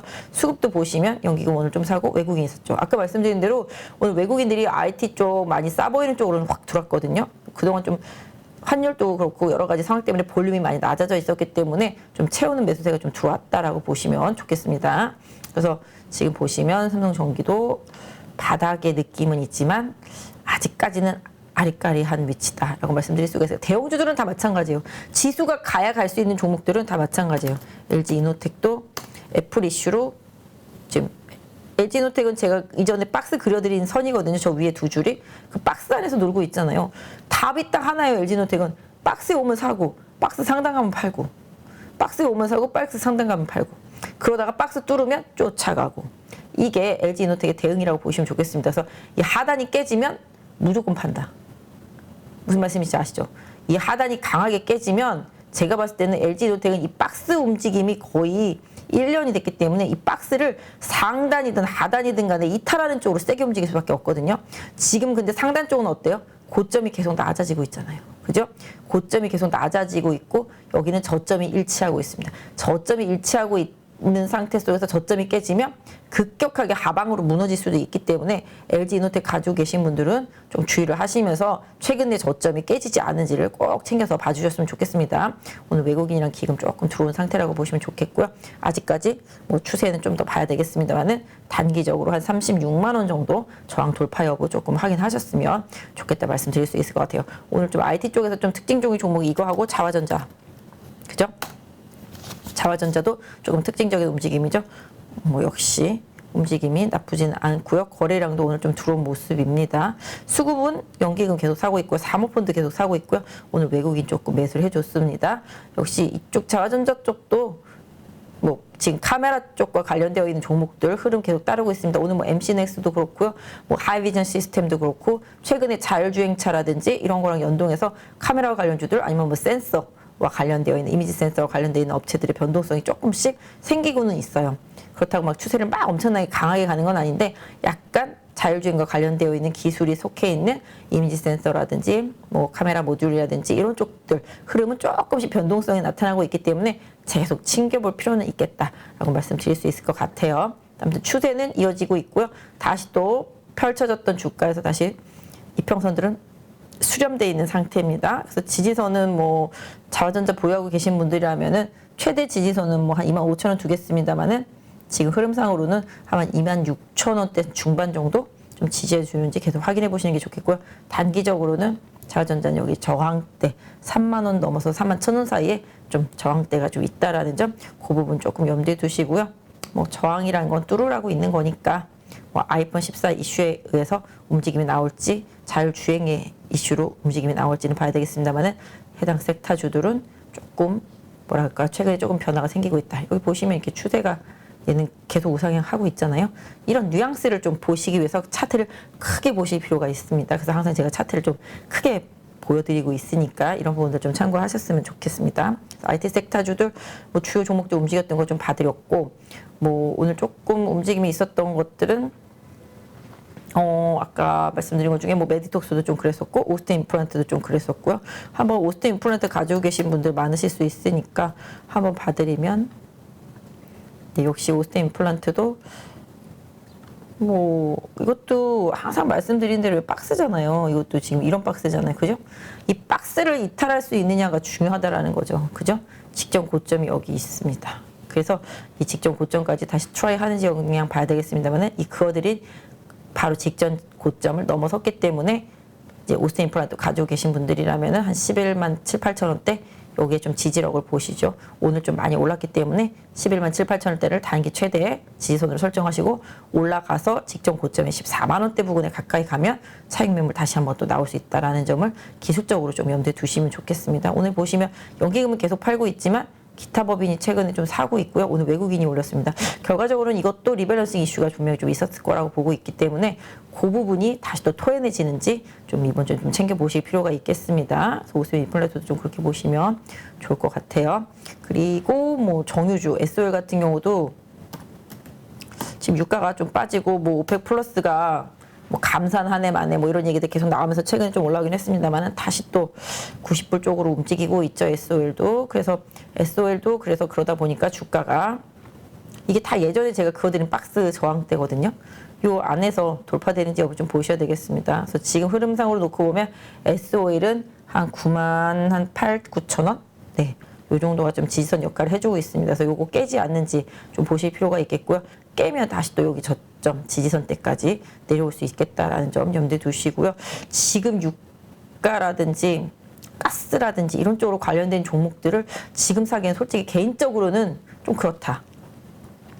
오히려 지금 너무 그 기대 이슈, 천연가스 가격 급등하면서 또 에너지 부족할 것에 대한 기대 이슈가 주가에 많이 녹아 있었기 때문에 앞으로는 올라가도 막히고 내려와도 막히면서 좀 박스 이런 쪽으로 이쪽도 에너지 관련해서 원자재 쪽에서 본다라면 그럴 가능성이 조금 있어 보이기 때문에 이쪽은 좀 원자재 그러니까 이런 쪽에 강하게 배팅하기 조금 큰 실익을 얻기 어렵다. 뭐 빠지면 사서 뭐 단타는 칠 수 있겠습니다만은 추세를 다시 살려가면서 가려면은 뭔가 고점이 돌파돼야 되잖아요. 유가도 고점이 돌파돼야 되고 천연가스 가격도 마찬가지가 되겠습니다. 그래서 기본 원자재 가격이 영향을 받고 있고 특히 또 신재생 에너지는 제가 항상 말씀드리지만 최근에 천연가스 가격을 따라서 올라왔기 때문에 물론 바이든의 정책적인 이슈도 분명히 있겠습니다만은 천연가스 가격에 어느 정도 연동한다라는 점 조선주도 그렇고요. 정유주도 그렇고 뭐 다 마찬가지입니다. 이런 에너지원들은 그 천연가스 가격의 변동성, 유가의 변동성에 좀 민감하게 움직인다는 점 염두에 두실 필요가 있겠고 정책적인 부분으로는 아까 말씀드렸던 대로 좀 미국에서 나오는 뉘앙스 이런 거 따라서 좀 움직임이 있을 텐데 아직 그쪽이 주도주에서 손을 놓지는 않았다. 다만 아까 말씀드린 대로 일정 부분 고공권 박스권에 갇힐 수는 있으니까 그 부분은 살짝 좀 염두에 놓고 좀 봐주시면 좋겠습니다. 그래서 SOL도 그렇고요. 이노베이션도 좀 많이 힘들죠. 오늘 SK 같은 경우는 자사주 매수한다고 그러면서 강하게 올라왔는데 SK 이노베이션은 2차 전지 올라갈 때는 정유주고요. 정유주 빠질 때는 정유주더라고요. 무슨 얘기인지 아시죠? 정유주에만 거의 연동을 하고 있는 것 같아요. 2차 전지의 가치가 계속 주가에 잘 반영이 안 되고 있는 것 같아요. 사실 좀 뭐 최근에 셀 업체들이 좀 힘들긴 했죠. LG 에너지 솔루션 같은 경우는 뭐 혼다와 합작 공장 얘기 나오면서 주가가 좀 올라가기도 했었습니다만은 오히려 그로 인해서 양극재 업체들이 좀 자극을 받으면서 올라오고 음극재 쪽들도 마찬가지. 뭐 LG 화학이 탄소 나노튜브 투자 뭐 한다 그러면서 국내에서 이쪽의 기술이 가장 확실한 나노 신소재가 급등하는 모습 나타나고 다른 뭐 대주전자 같은 뭐 이런 음극재들도 좀 움직이고 있었습니다만은 이 셀 업체들이라든지 대형 양극재 업체들의 투자 방향 이런 부분에 맞춰서 그 밑에 단에 있는 중소형 섹터죠. 뭐 대보 마그네틱스도 장비에서 많이 갔잖아요. 최근에 하나기술도 좀 변동성이 있습니다만 많이 올라오고 뭔가 확실한 뉴스에 쟁점이 되는 종목들은 확실히 좀 시장에 반응이 있습니다만은 대형주보다는 확실히 중소형주 단에서의 변동성이 좋다라는 게 최근에 좀 매매하실 때 뭐랄까 좀 참고하시면 좋겠다라는 말씀 좀 드릴 수 있을 것 같고 대기업들의 투자에 의해서 그 밑에 물이 흘러 넘치면 그 영향을 볼 수 있는 기업들 위주로 지금 순환매가 돌고 있다라는 점을 좀 염두에 두시면 좋지 않을까 싶습니다. 사실 그랬거든요. 예전에 막 이렇게 방산주 많이 갈 때 왜 풍산은 안 가지? 풍산은 총알인데? 막 이러면서 그랬는데 최근에 좀 많이 올라왔더라고요. 그 뒤로 보니까. 그래서 그런 부분들 그러니까 뭔가 좀 생각을 조금 말랑말랑하게 가져갈 필요가 있겠죠. 어제 오늘 보면 경동 나비엔도 많이 올라왔어요. 제가 맨날 보면서 보일러인데 가스 가격이 많이 올라와서 안 가나? 이랬었는데 가스 가격이 꺾이니까 또 바로 이틀간 튀어 오르더라고요. 경동 나비엔 같은 경우도. 그래서 겨울이 다가오고 있으니까 뭐 약간 이런 부분에 대해서의 움직임, 주가도 계속 생각해 보는 거죠. 스토리를 계속 넓히면서 뉴스를 보면서 저는 정말로 요새 뉴스 보면서 매매하는데 뉴스만큼 지금 시장에 영향을 가장 강하게 주는 것도 없기 때문에 뉴스 꼭 보시라고 말씀드리고 그 뉴스를 보면서 종목을 생각하는 거죠. 아까 말씀드린 대로 어제 보톡스 그 뉴스를 보면서 메디톡스나 제테마가 조금 상대적으로 갈 수도 있겠구나 뭐 이런 생각인데 오늘 조금 오르긴 했습니다만 추세적으로 갈지는 모르겠습니다만 그런 부분들 생각해 볼 수 있는 거죠. 그래서 요새는 뉴스 기사 또 리포트 장세잖아요. 리포트 나오면 그냥 슈팅. 어제 현대위아도 리포트 나오고 그냥 슈팅 했잖아요. 오늘도 좀 강했습니다. 그래서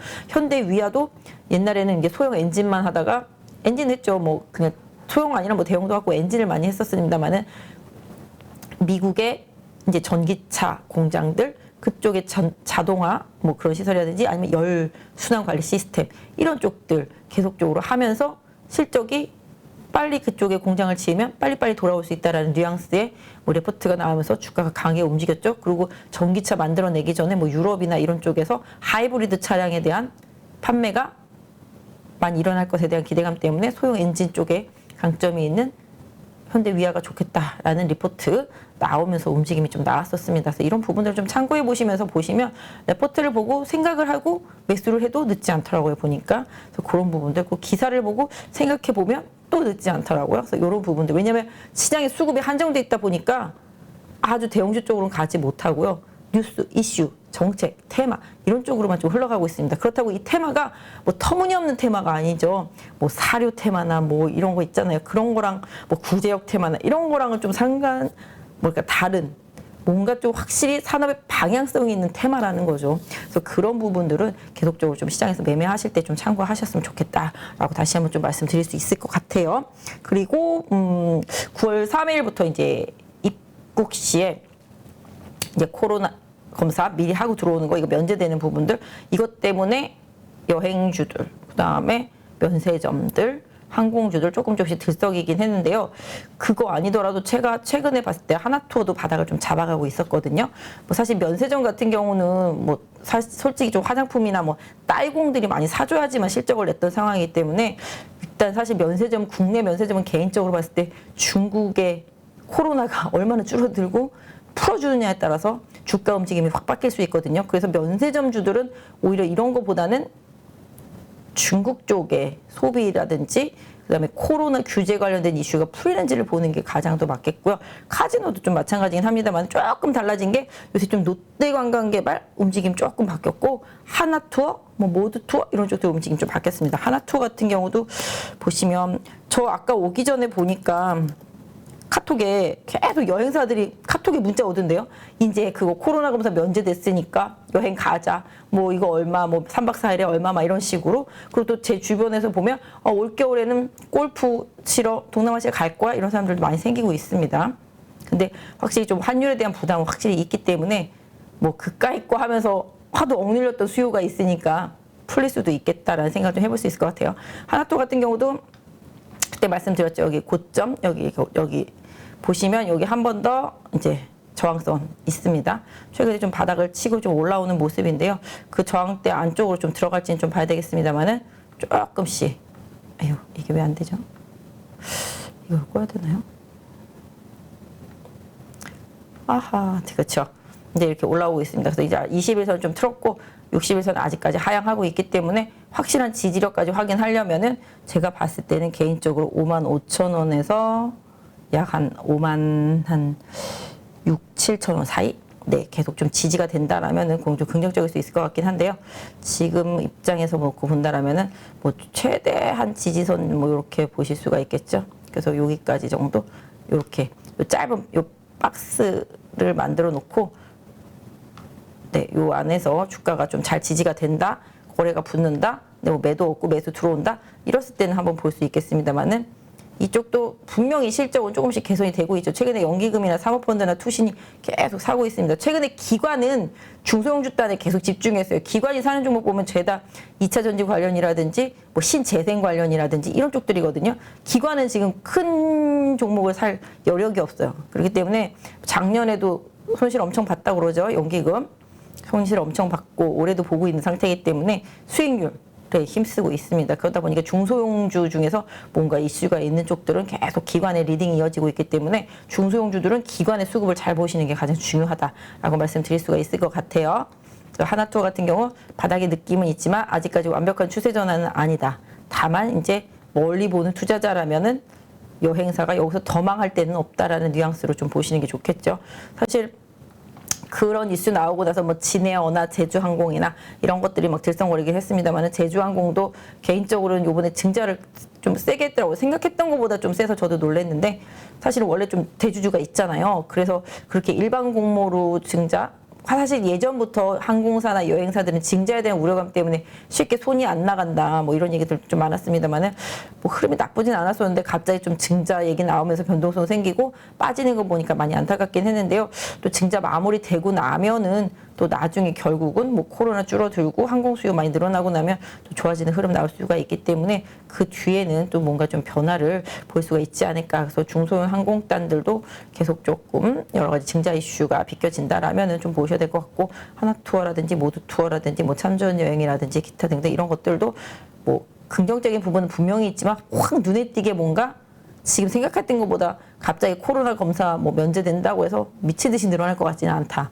뭐 이런 느낌으로 저는 개인적으로 보고 있습니다. 이런 부분들은 좀 참고해서 좀 봐주시면 좋겠고요. 그 다음에 뭐 화장품도 마찬가지가 되겠죠. 화장품도 아직까지는 좀 아니다. 바닥의 느낌은 분명히 있지만 뭔가 와 이걸 살 만큼 강력한 메리트가 없다. 화장품과 면세점 이 두 개는 분명히 중국 이슈가 좋아지는 걸 보셔야지만 그래도 좀 움직일 수 있을 것 같아요. 필수 소비재로서 엮일 수는 있겠습니다만은 화장품은 중국 쪽에 뭔가 이슈가 해결되지 않으면 좀 수급적인 부분에 있어서 강력한 리딩 능력을 갖기 좀 어렵다라는 느낌? 뭐 그런 부분들이 뭐 콘텐츠도 그랬었습니다만은 뭐 게임도 마찬가지가 되겠죠. 사실 뭐 이런 부분들은 사실 금리랑도 좀 민감하죠. 게임이라든지 뭐 이런 부분들, 바이오라든지 이런 부분들은 앞으로 연준이 9월 달에 금리 올리고 그 뒤에 이제 또 한번 뭐 11월 달에 있죠. 12월 달에도 있구나. 네. 10월, 11월 이렇게 있나요? 아무튼 그렇게 돼서 연준이 이제 금리를 어느 정도 올해 요 정도까지다라는 가이드가 제공이 된다라면은 그 뒤에 내년에는 뭐 어느 정도 스테이블하게 갈 수 있지 않을까. 주로 뭐 인하까지는 아니어도 그런 기대감이 있어주면은 성장주, 기술주, 섹터주들이 시세를 좀 낼 수 있겠습니다만은 지금은 아직까지는 금리 인상이 마무리가 되거나 아니면 마무리가 될 것 같은 기미가 안 보이기 때문에 그쪽 섹터주들은 나름의 개별 이슈를 좀 움직일 수 있다. 최근에 뭐 네오이즈 같은 경우는 완전히 다른 흐름이었었잖아요. 그렇기 때문에 이쪽 섹터가 완전히 아니다라는 거죠. 그 섹터 안에서 주도주가 있는 거죠. 바이오가 완전히 아닌 건 아니잖아요. 바이오에서도 최근에 몇 배씩 오른 종목 되게 많았었잖아요. 그렇기 때문에 아니다라고 할 건 아니고 그 안에서 뭔가 좀 확실히 뭔가 메리트가 있는 종목들을 좀 찾아내는 노력이 수익률에 있어서는 가장 뭐 긍정적이다. 뭐 물론 안전하고 편안하게 가려면 시장이 좀 주도력을 가지고 움직이는 주도주 하면 좋겠죠. 그런 부분들은 기관의 수급을 꼭 좀 참고해서 봐주셨으면 좋겠다라고 말씀드릴 수가 있을 것 같아요. 그다음에 오늘 좀 두산 에너빌리티 많이 빠졌죠. 아까도 말씀드렸지만 5,700억이죠. 5,700억. 이거 좀 시장이 조금 흡수되는 거 조금 기다려야 될 것 같습니다. 뭐 할인율로 따졌을 때는 한 2만 원 정도 되겠습니다. 가격으로 본다라면은 그러면 이제 그거를 받았던 쪽에서 시장이 풀어야 되겠죠. 그러니까 한동안 그게 물량이 다 풀릴 때까지는 시간 좀 필요하겠습니다만은 오늘 외국인 1,570만 주 매수, 개인 1,000만 주 매수, 기관도 180만 주 정도 되죠. 매수, 그죠?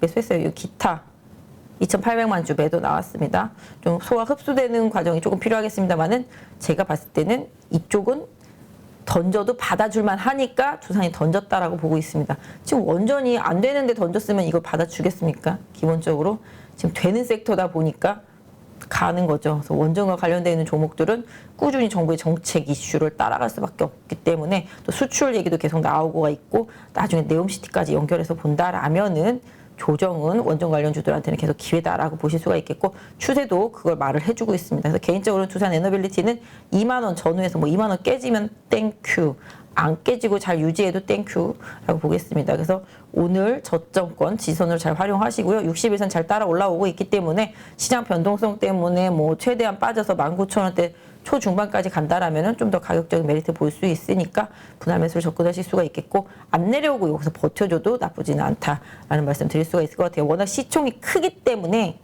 움직임이 좀 둔하죠. 그러다 보니까 뭐 다른 원전주 하시는 분들 많죠. 원전하면 뭐 BHI 뭐 그렇죠. 그 다음에 또 뭐 있죠? 뭐 오르비텍 이런 것들도 좀 많이 올라왔고 그 다음에 뭐죠? 무슨 파워들 들어가는 것도 많이 있잖아요.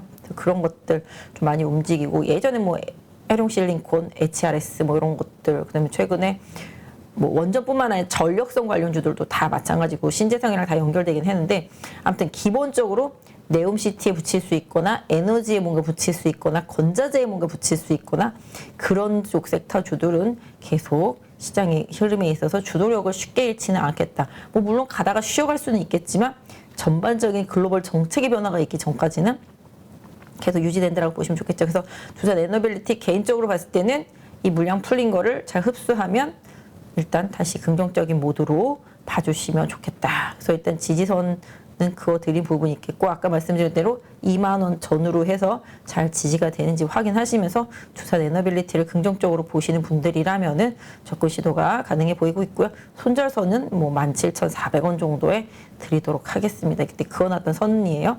이 부분 좀 챙겨서 보유하신 분들 좀 보시면 좋겠습니다. 그 다음에 또 뭐 볼까요? 저는 펫배터리 관련주도 계속 말씀드리죠. 코스모와 에코프로 요거 대장 성격으로 보시고요. 뭐 물론 세비캠이라든지 그 다음에 또 뭐죠? 이름이 갑자기 생각이 안 나네. 새로 들어온 건데 둘 다 성일하이텍. 근데 요거 두 개가 주가는 주도를 하고 있습니다만은 큰 흐름에서는 이제 코스모화학이랑 이제 에코프로, 그다음에 뭐 최근에 또 합류하기 시작한 오늘 합류한 뭐 파워로직스 뭐 이런 것들, 그다음에 중소형주긴 한데 웰크론 한텍인가요? 요것도 좀 관련주더라고요. 보니까 2차전지 펫배터리 관련해서 이런 부분들까지도 뭐 순환매가 도는지 좀 봐야 되겠습니다만은 뭐 이쪽 섹터주들을 워낙 좋게 본다라면은 펫배터리 관련주들도 2차전지 관련해서는 계속 주도적으로 흐름을 만들어질 수 있기 때문에 좀 봐주시면 좋겠다. 왜냐면 2차전지 시장, 전기차 시장이 커지면 커질수록 펫배터리에 대한 역할도 더 커진다.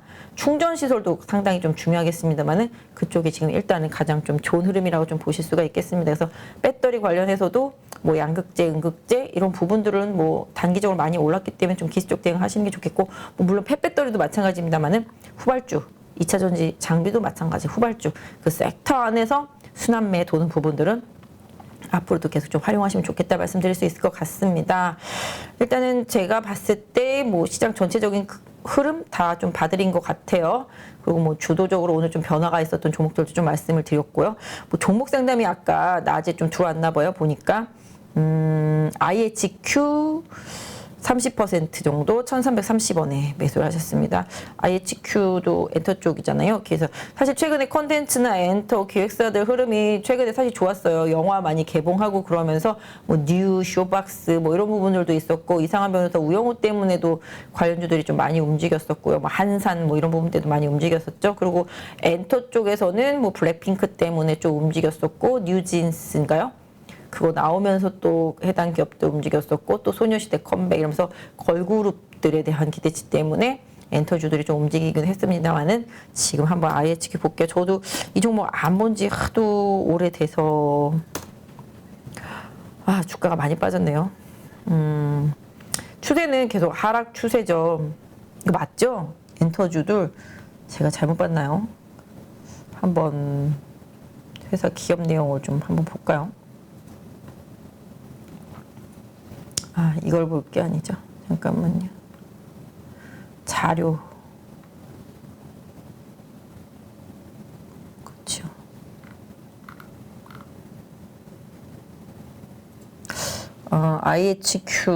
IHQ 같은 경우는 광고 매출 부분이 54%, 방송 프로그램 제공이 25.7%. 이 정도 되네요. 그쵸. 연예 매니지먼트나 드라마, 음반 사업 등 영위하고 있는 기업들 맞습니다. 여기 보시면 뭐 한희정, 한채영, 구차성, 이지훈 외 다수가 있다라고 좀 말을 하고 있습니다. 네, 엔터주 맞는 걸로 기획사죠. 뭐 어떤 면에서 보면 뉴나 쇼박스 같이 그렇게 뭐 제작 기획, 뭐 연예 매니지먼트 이런 부분 하는 뭐 다른 엔터주들이랑도 뭐 비슷하다라고 보시면 좋겠습니다. IHQ 지금 공시 나온 거 보면 상한 전환 우선주 전환가액 조정 얘기가 나네요. 936원짜리가 649원까지. 뭐 어떤 면에서 본다라면은 뭐 이게 주가가 빠지다 보니까 계속 그 우선주 상한 전환 우선주 가격 조정이 이루어지고 있죠. 그러면 처음에 생각했던 물량보다 점점 주식수가 늘어나는 거죠. 가격이 빠지는 만큼 더 증액이 되니까 지금 계속 나오는 걸로 보면 나중에 이런 전환 자체들이 다 전환 시도를 해서 팔을 때쯤 그때가 항상 주가가 올라가더라고요. 왜냐면 최대한 싸게 해서 주가 전환이 된 다음에 어느 정도 올려서 매도하는 뭐 이건 너무 세력적인 시각일 수는 있겠습니다만은 개별주들은 그럴 때가 상당히 좀 많거든요. 요번에 보시면 ST큐브 같은 경우도 5,000원짜리 상한전환 우선주 전환시켜놓고 한 5배 정도 올라가니까 매도 나왔잖아요. 그런 것처럼 그런 이슈가 있을 때 항상 물량을 나중에 상환 신청이 들어올 때쯤 뭐 아니면 팔아야 될 때쯤 주가가 오르는 경향이 있긴 한데 이 종목 너무 좀 오래 가지고 계셨고 수급적인 면에서도 뭔가 큰 흐름은 없습니다. 그래서 주가도 좀 많이 소외되었고 너무 싸죠. 매수가 기준으로 하면 지금 반토막 정도 나셨는데 뭐 일단 개인적으로는 뭐 큰 금액이 아니다. 비중이 30% 정도라고 하셨으니까 좀 비중은 있으시네요. 근데 좀 마음을 좀 비워놓고 기다리시면서 나중에 뭔가 이런 전환사채나 이런 상한전환 우선주가 좀 매도해야 될 시점이 와서 주가가 좀 올라오면 그때 좀 잘 활용하셔서 빠져나오시는 전략이 좋겠는데 그냥 차트로만 단순히 보이면은 요때 좀 매수하신 거잖아요. 가격이 이 가격이 뭐 이 주식의 특성상 못 갈 가격은 아닌데요. 못 갈 가격은 아닌데 저는 뭐 이제 혹시 막 이런 주식들이 막 어느 날 갑자기 막 없어질 때가 많잖아요. 그래서 항상 불안하더라고요. 작은 주식들은. 그래서 이렇게 1,000원 이하단에 있는 종목들은 좀 조심하시는 게 좋고요. 일단 기본적으로 뭐 이 기업의 재무 건전성이 안전하다면 좀 버티시는 게 좋겠고 그게 아니라면 항상 좀 조심을 하셔야 될 것 같은데 최근 흐름상으로만 놓고 보면은 한 600원대 중반, 한 640, 50원 정도 될 것 같아요. 여기 정도가 지지선이 나오고 있는 것 같아요. 요거 다시 깨진다라면은 조금 여기 621원이 최저점이네요. 고민해 보셔야 될 것 같고요. 올라가더라도 한 1,000원 정도 네, 이 수준이 혹시 온다라면은 좀 단기적으로 좀 탈출하시고 만약에 1,000원대까지 가는데 혹시 호재나 뉴스가 있어서 막 간다라면은 매수가까지도 한번 노려볼 수는 있겠습니다만은 뭐 개인적으로 좀 올라오면 반등할 때마다 비중을 줄여나가시고 종목을 좀 교체하시는 쪽 이런 쪽을 조금 추천드릴 수 있을 것 같아요. 뭔가 새로운 호재가 나타나지 않는다면 이 IHQ 물어보신 분은 그렇게 봐주시면 좋겠습니다. 제가 지난번에 좀 댓글에다가 종목 뭐 물어보신 분 있었었는데 제가 그걸 좀 기억을 못하겠는데 2종목이었었는데 그래서 제가 방송할 때 한번 봐드리려고 그랬었는데 너무 죄송해요. 기억이 안 나요. 다음번에 다시 제가 보고 와서 적어와서 꼭 해드릴게요. 일단은 뭐 요거 종목 상단까지 좀 맞춰드렸습니다. 그래서 일단 지금 시장은 좀 바닥선에서 위태위태하지만 그래도 어느 정도 하방에서 좀 치고 올라오는 그런 흐름들은 있다. 그래서 뭐 모두가 뭐 2100도 깨질 수 있어요. 2000도 갈 수 있어요. 뭐 1900도 갈 수 있어요. 이렇게 말을 하지만 한 방에 가지 않는다. 저는 그런 생각하고 있습니다. 우리가 충분히 피하고 대피할 수 있는 시간은 준다. 그리고 하락장에서도 지금 뭐 대박장이잖아요. 하락장에서도 분명히 주도주는 있고 주도 섹터는 있기 때문에 그 안에서 최대한 수익을 내면서 뭐 다른 종목들 대형주들 물린 거 그런 거 조금 올라올 때까지 좀 기다리시는 전략이 좀 맞지 않을까 싶습니다. 지수로는 지난번에 제가 말씀드렸죠. 2550 전후로 해서 분명히 좀 저항대가 나올 수 있다는 말씀 드렸었습니다. 8월 중에 좀 조정 올 수 있다는 말씀도 드렸고요. 지금 조정이 온 상태고 일단은 지금 2380, 네, 요 수준까지 강하게 이탈하지 않는다라면은 일단은 조금 기다려 보시는 게 맞겠고요. 추가 상승 시도했을 때 2500선에다가 다시 좀 저항대 설정하겠습니다. 그래서 2500 넘어가는지 보면서 추세가 바뀌는지를 다시 한번 판단해서 나중에 좀 말씀드리도록 할게요. 시장은 좀 예상보다 대응의 영역이다라고 다시 한번 말씀드릴 수 있을 것 같아요. 종목 좀 어렵고요. 대형주들 어렵습니다. 하루 오르고 하루 빠지니까 살 수도 없고 팔 수도 없고 애매하지만 결국은 나중에 시장을 보면 좀 뉘앙스가 어느 정도 움직이는지 보여지면 제가 그때 다시 한번 말씀드리겠지만 아직까지 주도주들은 주도력을 잃지 않은 상태라는 점, 그 다음에 오늘 오는 종목들은 MSCI 지수 리밸런싱이 좀 영향을 받았다라는 점, 또 뉴스와 이슈에 따라서 워낙 많이 하락했기 때문에 가격 메리트가 조금 돋보이고 또 외국인들 입장에서는 좀 매수할 만한 가격대였다라는 점이 좀 부각됐다. 하지만 해당 섹터주들이 다시 시장의 주도권을 잡기에는 아직 많이 부족하다. 이 점 말씀드릴 수 있을 것 같아요. 그래서 지금의 추세 큰 틀에서 벗어나지 말고 그 안에서 순환매, 가격적인 메리트 노리면서 계속 좀 시장 보시면 좋겠고요.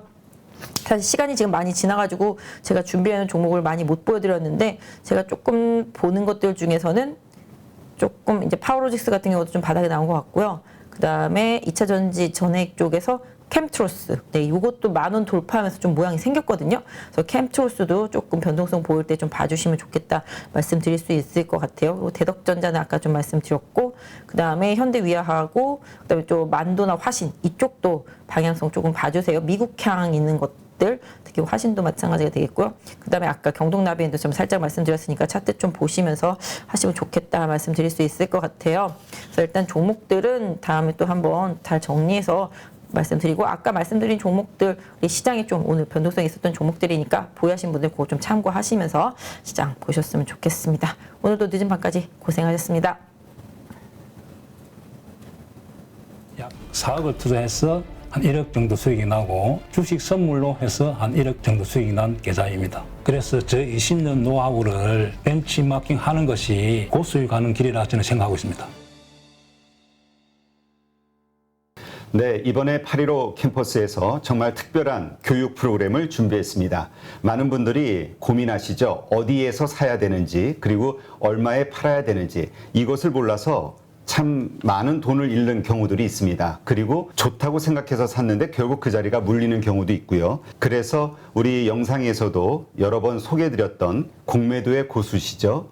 물론 공매도뿐만이 아니라 일반 매수와 관련된 투자자로서도 상당한 수익을 얻고 계시는 분인데요. 그래서 이번에 김영옥 저자님과 함께 우리 많은 개인 투자자들이 실력을 높이고 어떤 시장 환경에서도 돈을 벌 수 있는 전천후 투자자가 될 수 있는 그러한 기회를 준비했습니다. 안녕하세요, 대표님. 네, 안녕하세요. 잠깐 말씀드렸지만 시장이 상승을 하든 그 다음에 하락을 하든 어느 쪽으로든 돈을 벌 수 있는 기술, 기법이라는 거. 네, 이거가 상당히 우리 개인 투자자들에게는 매력적인 포인트가 아닐까 생각이 돼서 이번에 정말 삼고초려해서 모셨는데요. 최근에 성적이 어떠신지 여쭤봐도 될까요? 저는 전업 투자자이기 때문에 그냥 월 단위로 손실 난 달이 거의 없다시피 합니다. 그래서 꾸준하게 수익을 내고 있습니다. 최근에 제가 공매도에 대해서 주간 동화하고 대담을 했는데 거기에 그 계좌 인증을 하라 해서 제가 계좌 인증을 한 계좌가 2개가 있습니다. 그것을 자료로 첨부하겠습니다. 자, 이게 계좌 보면 하나는 CFD 계좌 약 4억을 투자해서 한 1억 정도 수익이 나고 주식 선물로 해서 한 1억 정도 수익이 난 계좌입니다. 아, 네. 그럼 2월 달에만 2억 정도의 수익을 올리셨다. 예, 대표적으로 이제 공매도 자리를 잘 잡으면은 그렇게 수익이 난다는 것을 제가 보여준 거죠. 그래서 정말 시장이 떨어지거나 혹은 상승하거나 양쪽에서 이제 돈을 벌 수 있는 그런 기법을 가지고 계시기 때문에 상당히 특별하다. 저도 그렇게 생각이 되는데요. 공매도와 일반적인 우리 주식 투자 이 양쪽을 다 같이 하는 투자를 하고 계시는 건가요? 지금 현재도? 예, 저는 지금 매수와 매도, 공매도를 다 반반 정도 합니다. 손흥민 축구 선수가 축구를 잘하는 이유가 왼발, 오른발 사용하기 때문에 축구를 잘합니다. 제가 좀 주식의 차트를 잘 보는 이유도 공매도를 오래 했기 때문에 매도 자리가 정확하게 보입니다. 왜냐하면 저는 매도 포지션을 하기 때문에. 반대로 또 매수 자리도 잘 보입니다. 결국 공매도와 매수는 제가 다음에 기회가 되면 설명하겠지만은 밀접한 연관이 있습니다. 그래서 일반 투자자들도 쉽게 배우면은 승률이 한 90% 정도 나올 수 있도록 교육을 할 수 있습니다. 공매도를 활용해서 오히려 사야 되는 자리들을 알 수 있는 거잖아요. 네, 맞습니다. 이러한 것과 관련된 기법들은 어떤 것들이 있나요? 간단하게 4가지 기법을 저도 실제 매매를 해서 이제 검증한 기법인데, 강남 나이트 기법이라고, 우리 땅은 강남이 최고 좋잖아요.